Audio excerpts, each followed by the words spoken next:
Soyez encore une fois bénis. Amen. Ce matin, nous sommes encore toujours dans notre suite d'enseignement.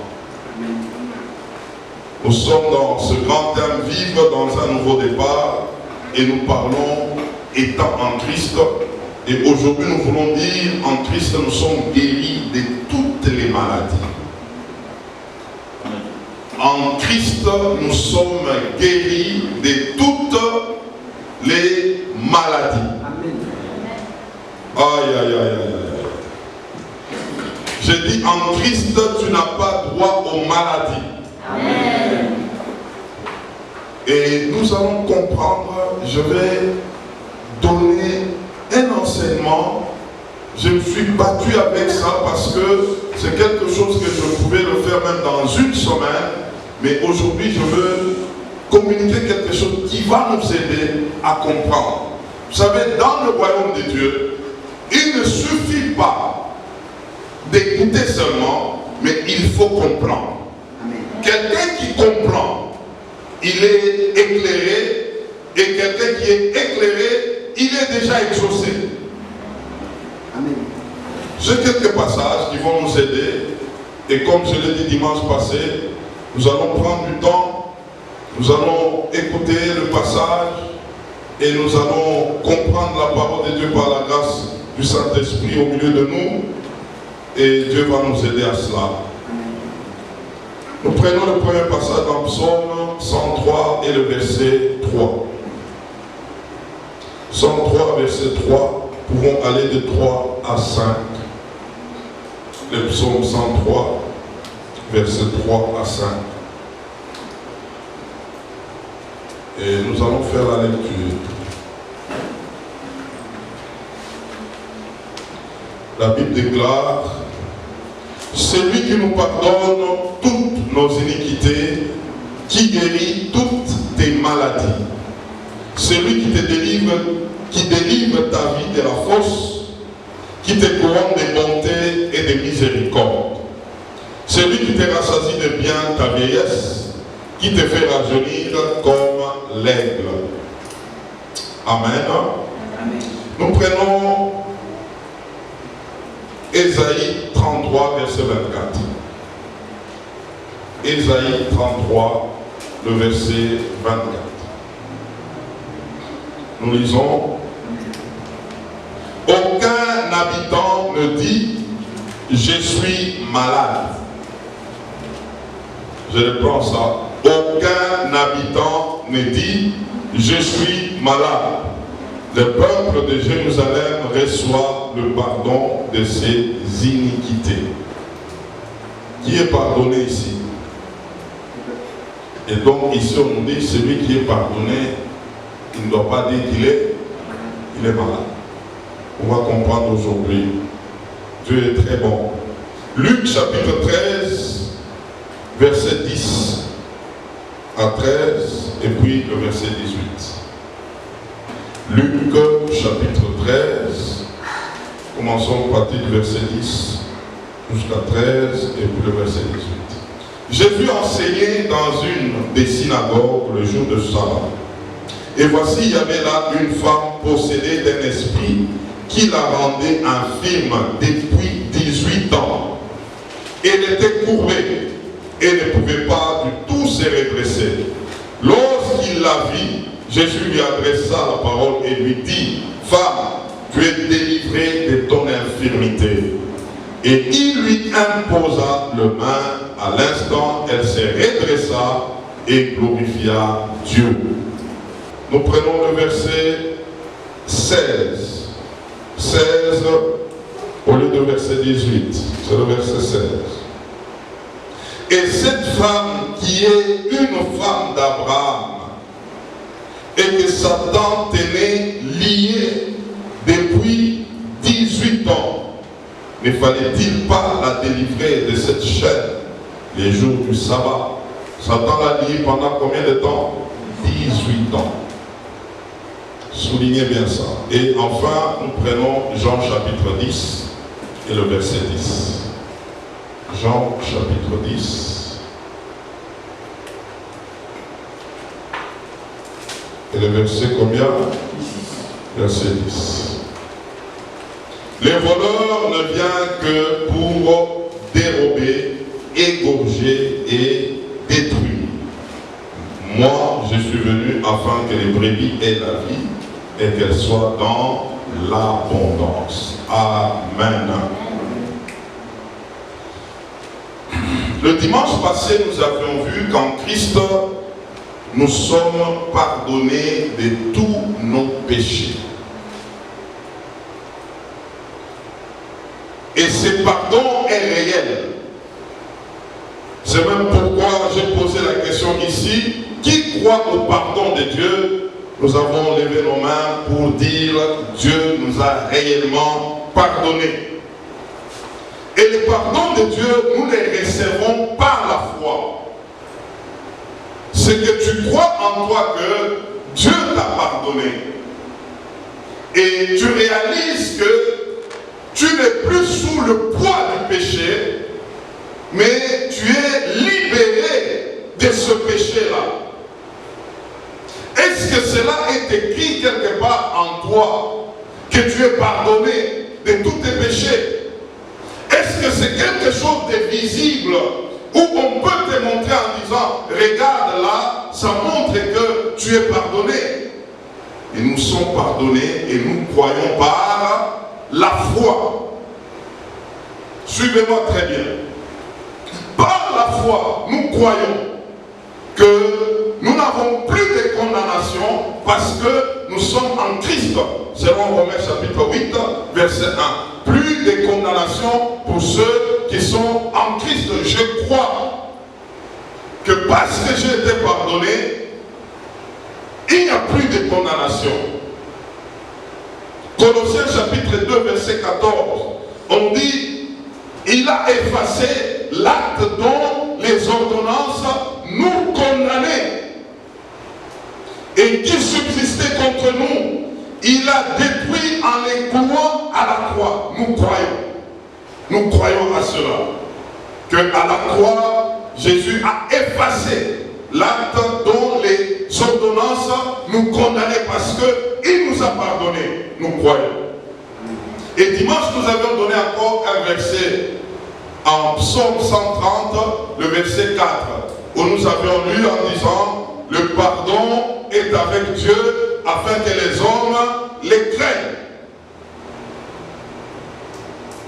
Et donc, nous croyons que Dieu nous a réellement pardonné. Et nous acceptons cela. Et maintenant, rentrons au verset, au psaume 103, que nous venons de donner, et le verset 3. Ce psaume ne s'arrête pas seulement au pardon. Je voudrais qu'on relise ça. Le frère, c'est pourquoi je vous ai dit qu'il faut comprendre la parole de Dieu. Si tu comprends la parole de Dieu, il y a certaines choses qui ne peuvent plus jouer avec toi. Alléluia. Écoutez le verset 3. Le psaume 103, le verset 3. C'est lui qui pardonne toutes tes iniquités. Ça ne s'arrête pas là. Est-ce qu'on peut continuer ensemble avec vous? Continuons. Qui guérit toutes tes maladies. Alléluia. C'est que non seulement Dieu nous a pardonné, mais il nous a aussi guéris de toutes les maladies. Alors, je te pose encore une question. Qui croit qu'il est guéri de toutes ces maladies? Qui croit? Amen. Maintenant, je me pose encore une autre question.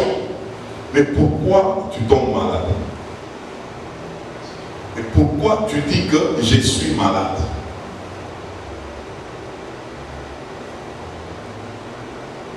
Y a-t-il pas une contradiction là? Qui croit qu'il est pardonné? Je suis pardonné. Qui croit qu'il est guéri de toutes les maladies? Mais quand ta main, un jour on peut t'appeler, on parle avec toi, tu dis quoi? Je suis malade. Frère, on ne t'a pas vu? Non, j'étais malade.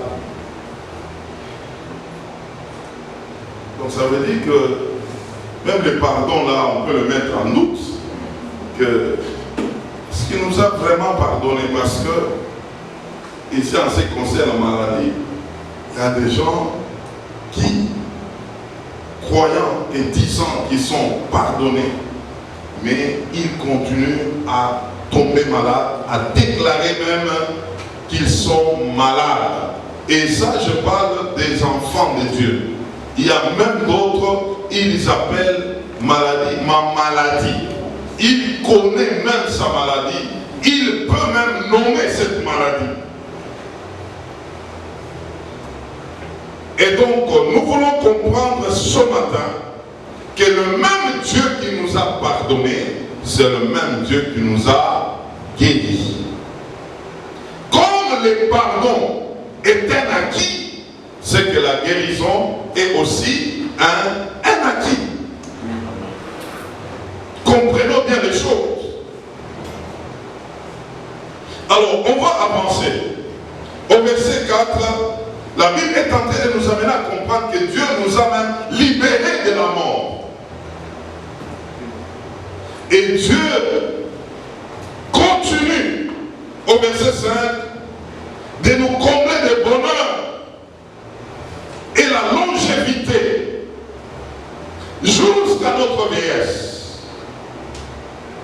C'est Dieu qui est en train de nous rassurer cela. Non seulement il nous donne une bonne santé, il est en train de couronner nos vies de bonheur et jusqu'à notre vieillesse. C'est sa parole qui le déclare.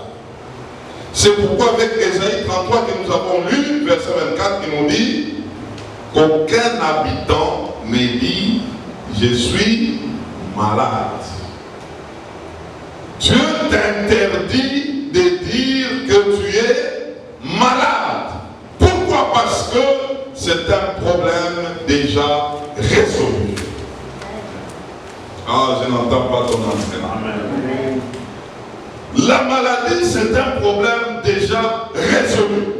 Le fait qu'il nous a pardonné à la croix, il nous a aussi guéris. Alors nous allons comprendre aujourd'hui bien des choses. On nous présente cette femme qui était courbée. Elle ne pouvait pas se relever. Et la Bible déclare pendant combien d'années? 18 ans. Si nous l'amenons à l'hôpital, les médecins vont la prendre, ils vont l'examiner, ils vont parler d'une maladie, ils vont nommer les noms de la maladie et ils vont expliquer même. Ça peut être au niveau de la colonne vertébrale et ça n'arrive pas à bien se tenir. C'est comme ça que son dos est courbé et quand vous regardez, il y a un problème de vertèbres qui sont là-bas. Voilà, on va expliquer, diagnostiquer cette maladie et on colle à cette maladie un nom. Mais Jésus vient devant cette femme. Il regarde cette femme, il dit, mais qu'est-ce qui se passe avec cette femme? On a déjà lié, enchaîné par le diable pendant combien d'années? 18 ans. Mais les autres regardent une maladie, mais Jésus, quand il regarde, il voit quelqu'un derrière cette affaire-là. Et cette personne, c'est qui? C'est Satan. Alors c'est comme ça que il parle à la femme. Il dit, allez, relève-toi. Il a imposé les mains, comme pour dire, il a chassé l'esprit qui était derrière cette infirmité et la femme s'est relevée. Directement, elle a obtenu la guérison. Cette femme qui l'a tourmentée pendant 18 ans, c'est ça. Mais les autres disaient quoi? Elle était malade. Elle était infirme. Mais Jésus voyait l'auteur de cette infirmité C'est pourquoi j'aimerais qu'on retienne 3 choses sur l'ennemi, Satan. C'est dans Jean 10 que je vous ai donné. Le plan du diable se résume dans 3 choses. Premièrement, voler. Deuxièmement, tuer. Et troisièmement, détruire. Combien de choses? 3 choses. Premièrement, voler. Le diable vole des vies. Une vie qui pouvait demeurer pendant 90 ans, il peut voler 40 ans et la personne tombe à combien? À 50 ans. Une vie qui était préparée pour autant d'années, le diable peut voler quelque chose. Une vie qui était préparée pour une destinée, le diable peut détruire cette vie. Une vie qui était prête pour servir Dieu, le diable peut tuer. Le plan du diable se résume dans ces 3 choses. Premièrement, voler. Deuxièmement, tuer. Et troisièmement, détruire. Derrière chaque maladie, il y a un esprit de destruction.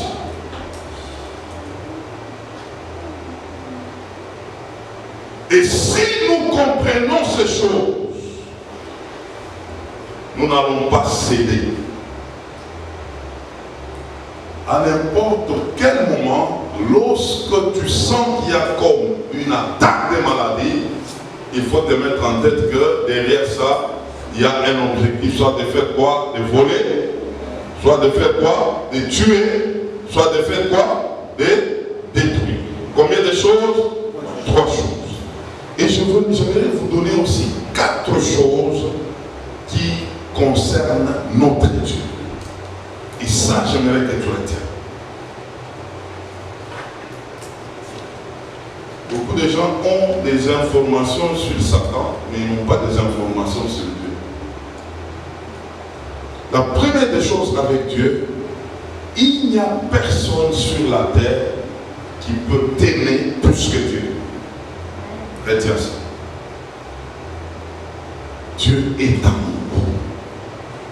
Il n'y a personne sur la terre qui peut t'aimer plus que Dieu.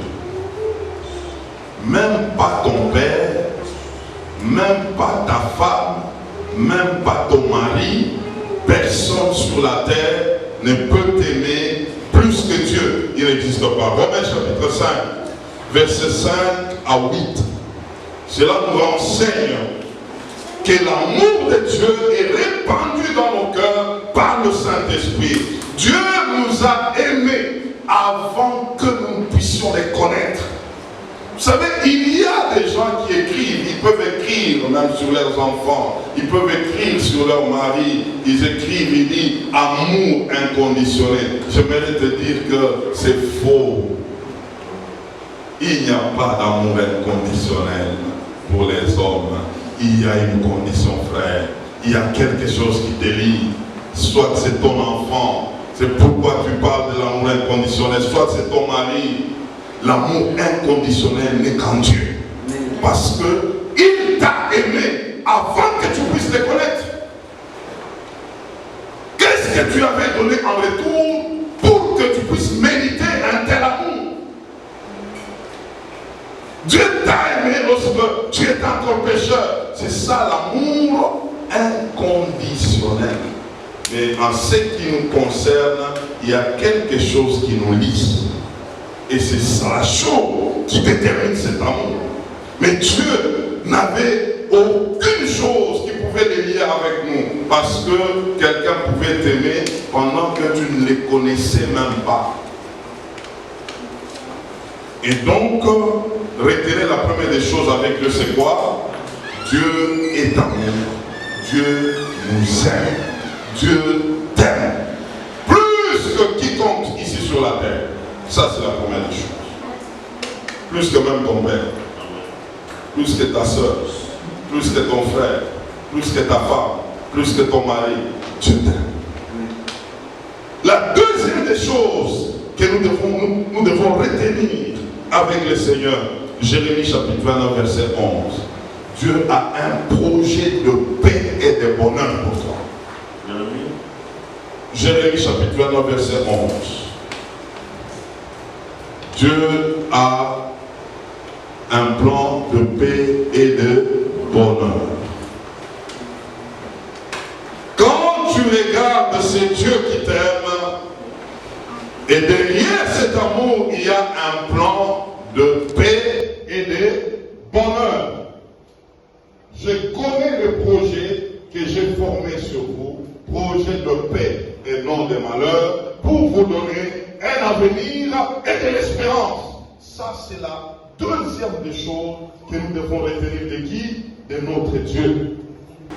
Troisièmement, ce que nous devons retenir de notre Dieu, que chaque matin, il renouvelle ses bontés pour toi. Lamentation chapitre 3 verset 22 à 25. Chaque matin, quand tu te réveilles, dis-toi que je suis le fruit du bonté de l'Éternel. Les bontés de l'Éternel ne sont pas épuisées. Il les renouvelle chaque matin. Comprends ça. Nous avions dit la première des choses, c'est quoi? Dieu nous aime. L'amour de Dieu est inconditionnel. La deuxième des choses, c'est quoi? Dieu a un plan de paix et de bonheur pour toi. Et la troisième des choses, chaque matin, Dieu renouvelle ses bontés pour toi. Amen. Ah, ça c'est formidable. Suivez. J'ai donné lamentation. Il faut suivre mon frère. Lamentation 3, verset 25, 22 à 23. À 25. Il ne faut pas me perdre. Dieu nous aime. Deuxièmement, Dieu a un projet de paix et de bonheur. Troisièmement, Dieu, chaque matin, il fait quoi? Il renouvelle ses bontés chaque matin. Chaque matin. Quand tu te réveilles, tu es debout. Dis-toi que Dieu a renouvelé ses bontés pour toi. Quand tu marches, dis-toi que je suis le fruit du bonté de Dieu. Et quatrièmement, ça j'aime. Chaque jour est une opportunité pour Dieu de te faire du bien. Chaque jour est un moyen pour Dieu de t'accomplir un miracle. Chaque jour est un moyen pour Dieu de te visiter. Psaume 118, verset 24. Psaume 118, verset 24. C'est comme du trésor que tu as trouvé. Et ce passage, moi j'appelle ça c'est le médicament. Trouver le médicament. Dans sa parole, il y a des médicaments. Écoutez ce que Proverbe 4, verset 20 à 22 nous dit. Mon fils, lui, il y a combien de choses? 3 choses. Premièrement, voler. Deuxièmement, tuer. Troisièmement, détruire. Ok? Mais maintenant, nous allons du côté de Dieu. Il y a combien de choses? 4 choses. Premièrement, nous jouissons de son amour. Deuxièmement, il a un plan de paix et de bonheur. Et troisièmement, il renouvelle ses bontés chaque matin. Et quatrièmement, chaque jour est une opportunité pour nous d'être visités. Amen. Maintenant, ayant ces 2 tableaux, qu'est-ce qui se passe en fait? Tout enfant de Dieu, lorsqu'il est visité par la maladie, il se passe quelque chose. Qu'est-ce qui se passe? Il est devant les 2 tableaux. C'est-à-dire, d'une part, de l'autre côté, il y a un destructeur qui veut à tout prix faire quoi? Voler, tuer et détruire. De l'autre côté, nous voyons Dieu est là pour te manifester son amour. Deuxièmement, il a un plan de paix et de bonheur pour toi. Troisièmement, il renouvelle ses bontés chaque matin pour toi. Et quatrièmement, il t'a déjà donné une opportunité d'expérimenter quelque chose de bien. Mais toi, tu te retrouves attaqué par une maladie. Alors, nous avançons. La maladie retient 4 témoins. Combien de témoins? 4 témoins. Il y a 4 témoins qui font face à une maladie. Le premier témoin, c'est l'homme lui-même. L'homme malade ou l'homme attaqué par la maladie, il est témoin. C'est comme ça que cet homme peut dire: je suis malade, je ne me sens pas bien. Il y a même quelqu'un d'autre, il peut même dire: ça ne va pas, je sens le mot de tête, je sens que quelque chose ne va pas. C'est lui-même la personne qui exprime cela. C'est le premier témoin. Le deuxième témoin, c'est la maladie elle-même. C'est que tu sens en toi, il y a soit une douleur, il y a une infirmité. Tu sens que ça ne va pas. Quelque chose qui est en train de te déranger quelque part. Et même il y a d'autres qui connaissent même les noms de cette maladie. Je sens que la tête me fait mal, je sens que c'est l'estomac. Il y a des gens qui sont terribles. Il faut avoir, te dire: non, non, quand je sens la douleur ici, là, c'est l'estomac. Il connaissait, nommer la maladie qui se trouve en lui. Il y a d'autres même, ils peuvent définir autant de maladies. Comme j'ai rencontré une dame là, elle était en train, on parlait avec elle, elle dit: mais dis non, comment j'ai le problème, je suis malade là. Et moi j'ai dit: tu es malade, comment tu as su que je dis? Oui, moi je suis malade, je suis épileptique.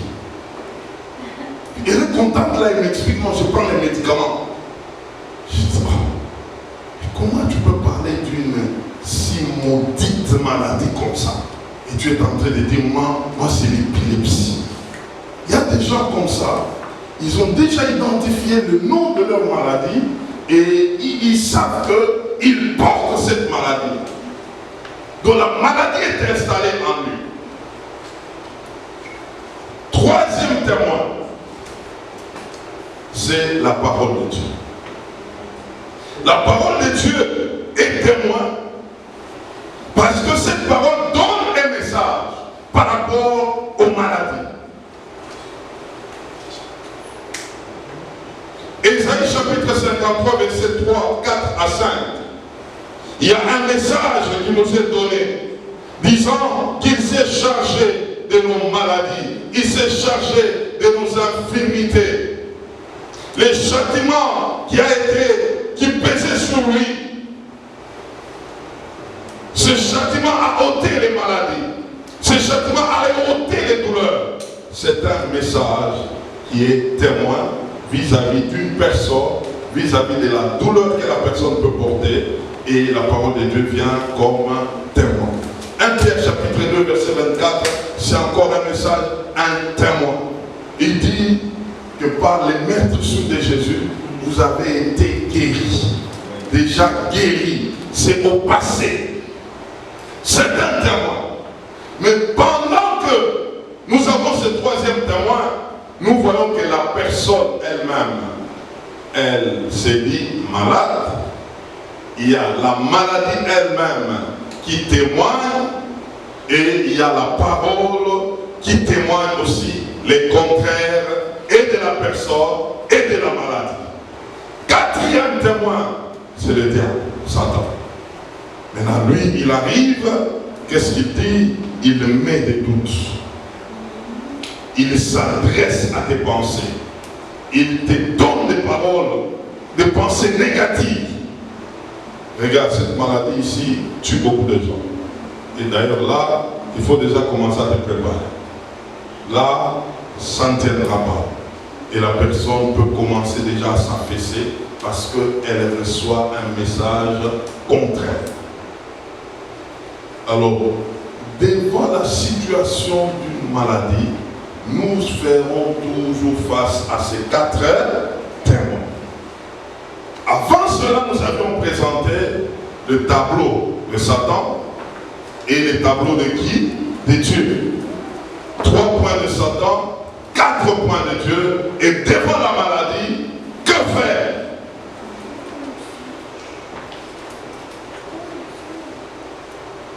C'est à ce niveau maintenant où quand bien même il y a une vérité concernant la maladie, mais lorsque nous n'appliquons pas cette vérité, nous allons basculer du côté de la maladie.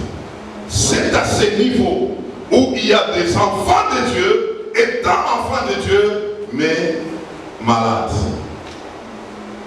Alléluia. Étant enfants de Dieu, mais malades. Parce que la maladie a des évidences, nous venons de le voir. Il y a, la personne elle-même peut témoigner qu'elle est malade. Parce que le médecin m'a dit, je suis malade, je commence à marcher avec ça, et je suis malade. La douleur elle-même peut témoigner que ça ne va pas. Je suis malade. Mais il y a une parole qui est venue bousculer les choses pour dire le contraire, que tu n'es pas malade. Et Satan vient pour dire non. Et on te dit que tu n'es pas malade. Mais tu sens les douleurs, non? Tu es ébloué, non? Ça, c'est un message qui arrive pour mettre en doute ce qui est écrit. Maintenant, que faire à cela? C'est comme ça que beaucoup peuvent dire, et ils ont donné une formule. C'est le médecin qui soulage et c'est Dieu qui guérit. Maintenant, mais on donne beaucoup plus confiance à celui qui soulage. On prend les médicaments du médecin, il t'a donné matin, midi, soir. Il y a d'autres, on a déjà dit 23 heures pile, il faut le prendre. Il n'a jamais oublié, mais il oublie la parole de Dieu qui dit le contraire de cette maladie. Il faut changer seulement, dire que c'est le médecin qui guérit et Dieu soulage. Si tu comprends que c'est Dieu qui guérit, ton comportement va changer. Alors, j'ai 4 choses encore à vous donner pour expérimenter la guérison divine, la santé divine. C'est pourquoi je vous ai dit, dans le royaume de Dieu, il faut comprendre les choses. Si tu les comprends correctement, il y a des choses qui ne vont pas te suivre. Il y a des maladies qui vont te fuir parce que la maladie sait que tu connais. Le diable sait que tu connais. Et retenez toujours les 4 choses de Dieu. Premièrement, amour. Deuxièmement, plan de paix et de bonheur. Troisièmement, il renouvelle ses bontés chaque matin. Et quatrièmement, chaque jour pour toi est une opportunité afin que Dieu te fasse du bien. C'est comme ça que j'aborde mes jours. Il y a quelque chose qui va m'arriver. De Dieu. Quelque chose de bien. Ça passe. Je dis non, c'est le lendemain. Quelque chose de bien. Ça passe, c'est le lendemain. Je ne crois pas aux œuvres du diable. Là, j'ai dit, toi là, on va le voir avec vous ici, comment traiter avec lui. Et retenez bien ces 4 choses qui vont nous amener, et j'appelle ça, ça va te maintenir dans la santé divine. Vivre la santé divine, marcher dans la santé divine. Chaque jour où on peut te regarder, on dit mais comment cette personne ne tombe jamais malade? C'est quand tu expérimentes ces 4 choses. La première des choses, il faut trouver la parole de Dieu. Je dis bien trouver. Tu peux avoir la Bible avec toi. Tu peux lire même cette Bible, mais sans trouver. Mais il faut arriver à trouver la parole de Dieu. Proverbe chapitre 4, verset 20 à 22. Proverbe 4, verset 20 à 22. J'aimerais que tu lises cette parole, cette portion des Écritures. Ça s'appelle trouver. Quand tu trouves un passage, c'est comme du trésor que tu as trouvé. Et ce passage, moi j'appelle ça c'est le médicament. Trouver le médicament. Dans sa parole, il y a des médicaments. Écoutez ce que Proverbe 4, verset 20 à 22 nous dit. Mon fils, sois attentif à mes paroles. Prête l'oreille à mes discours. 21. Qui ne s'éloigne pas de tes yeux. Garde-le dans le fond de ton cœur. Écoutez maintenant le verset 22. Car c'est la vie pour ceux qui les trouvent. C'est la santé pour tout leur corps. Frère, quand tu trouves la parole, cette parole est esprit et vie. Et la Bible nous l'atteste ici que cette parole, c'est la santé pour toi. C'est plus que le médicament qu'on peut te donner chez un médecin. Tu trouves cette parole, tu as trouvé la santé. Trouver la parole. Ésaïe 55, versets 10 à 11. La Bible est en train d'attester cette parole. Lorsque tu la trouves, la Bible déclare de cette parole, comme la pluie et la neige descendent des cieux, et n'y retourne pas sans avoir arrosé, fécondé la terre et fait germer les plantes, sans avoir donné de la semence au semeur et du pain à celui qui mange, ainsi en est-il de ma parole qui sort de ma bouche.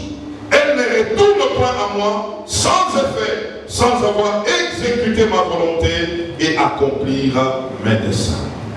Ça, c'est la parole de Dieu.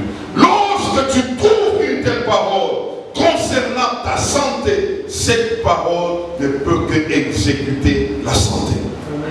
Ne peut que accomplir cela. Ne peut que réaliser cela. Et c'est Dieu qui parle. Donc nous avions dit, premièrement, il faut faire quoi? Il faut trouver la parole. Vis-à-vis d'une maladie, d'une infirmité devant toi, tu affrontes cet état avec quoi? Tu affrontes cet état avec le diagnostic de médecin ou avec la parole de Dieu? As-tu trouvé la parole de Dieu pour la confronter à la situation dans laquelle tu te trouves? Ça, c'est la première des choses. Deuxièmement, que faut-il faire? Cette parole trouvée, il faut la déclarer. Il faut la déclarer. La déclaration. Proverbe chapitre 18, versets 20 à 21. Il faut la déclarer. C'est du fruit de tes lèvres, du fruit de sa bouche que l'homme rassasie son corps. C'est du produit de ses lèvres qui se rassasie. La Bible déclare au verset 21, la mort et la vie sont au pouvoir de la langue.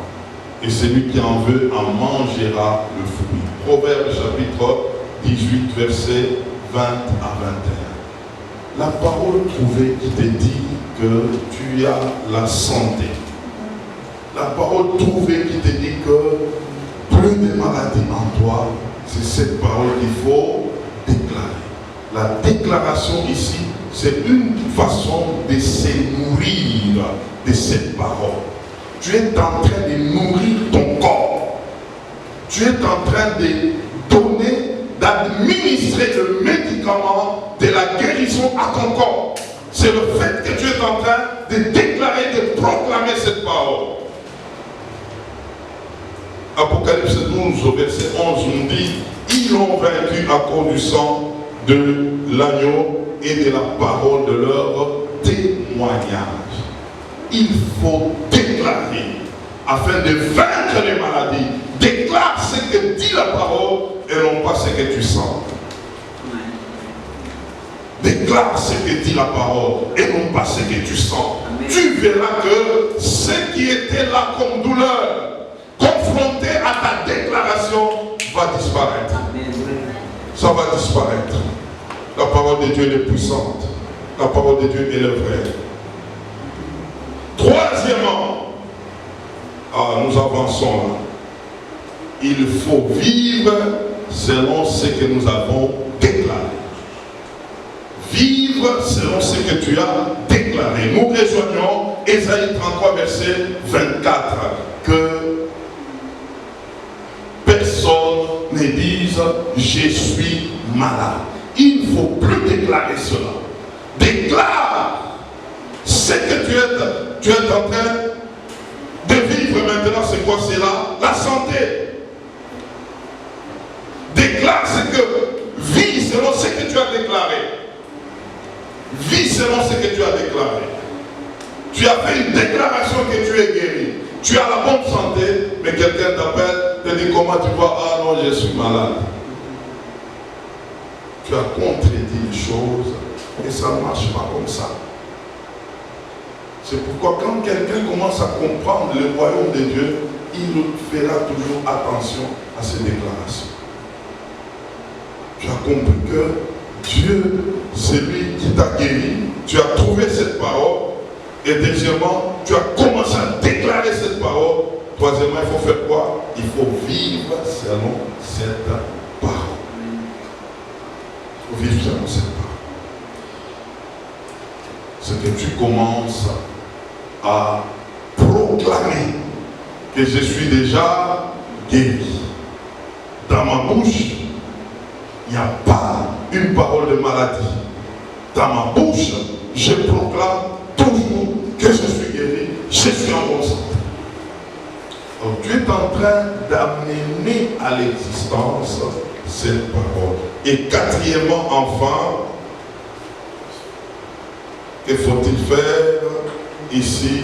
Il faut dire à Satan de prendre maintenant ses bagages. Il doit libérer. Il doit libérer les mauvaises pensées, les pensées négatives, ce qui venait pour te faire la guerre. C'est ici où nous retrouvons la compréhension et les comportements. Tu as compris et maintenant tu commences à agir. Et la parole de Jean 5, 17 devient une réalité. Jésus se tient et dit, mon Père agit, moi aussi j'agis. Toi aussi tu es en train de proclamer que jusqu'à présent Jésus-Christ est en train d'agir. Donc toi aussi tu dois agir. Jusqu'à présent, frère, nous chassons les démons. Jusqu'à présent. Jésus avait commencé à chasser les démons. Jusqu'à maintenant, nous aussi, nous chassons les démons. Jésus avait commencé à chasser les maladies. Jusqu'à maintenant, nous aussi, nous commençons à faire quoi? À les chasser. Et c'est comme ça que l'ennemi, en voyant toutes ces choses, il ne peut que plier bagage. Il ne peut que plier bagage. Il ne peut que plier bagage. Et donc, nous comprenons, frère, qu'il y a lieu de traiter avec une maladie et cette maladie te quitte. D'abord, il sait que ton entendement par rapport à Dieu, ton entendement par rapport au diable, il y a 3 choses qui régissent Satan, 4 choses qui régissent Dieu. Tu es devant, en face d'une maladie maintenant. Qu'est-ce qui se passe? Il y a le témoin, le premier témoin c'est toi-même. Le deuxième témoin la douleur. Troisième témoin la parole de Dieu. Quatrième témoin c'est le diable. Et tu regardes à tout cela, qu'est-ce qu'il faut faire? Trouve la parole. C'est la première des choses. Deuxièmement, déclare cette parole. C'est la troisième des choses. Quatrièmement, maintenant, vis selon cette parole que tu as déclarée. Et c'est comme ça que maintenant tu peux dire à Satan en quatrième lieu, plie tes bagages, allez, va-t'en. Et frère, tu vas te regarder, la maladie va déjà te dire au revoir. En Christ, nous sommes guéris de toutes les maladies. Pas quelques maladies, mais toutes les maladies. Et donc, lorsque quelqu'un est en train de traîner avec une maladie, c'est qu'il est en train de vivre dans l'ignorance. C'est que sa compréhension a un problème. Sa manière d'agir a un problème. Et ce matin, je vais m'arrêter par là et j'ai prévu que nous allons prier avec vous. Nous allons prier. Selon quelques paroles trouvées. Il faut trouver la parole de Dieu. Il faut trouver. Il faut trouver. Si tu ne trouves pas cette parole, tu trouveras la voie du diable. Le diable ne demande pas une permission, il va lancer quelque chose dans tes pensées, ça va t'écraser. Mais lorsque tu trouves la parole de Dieu, tu commences à vivre, à agir selon cette parole, tu verras que les choses vont se décanter. Que Dieu bénisse sa parole. Amen.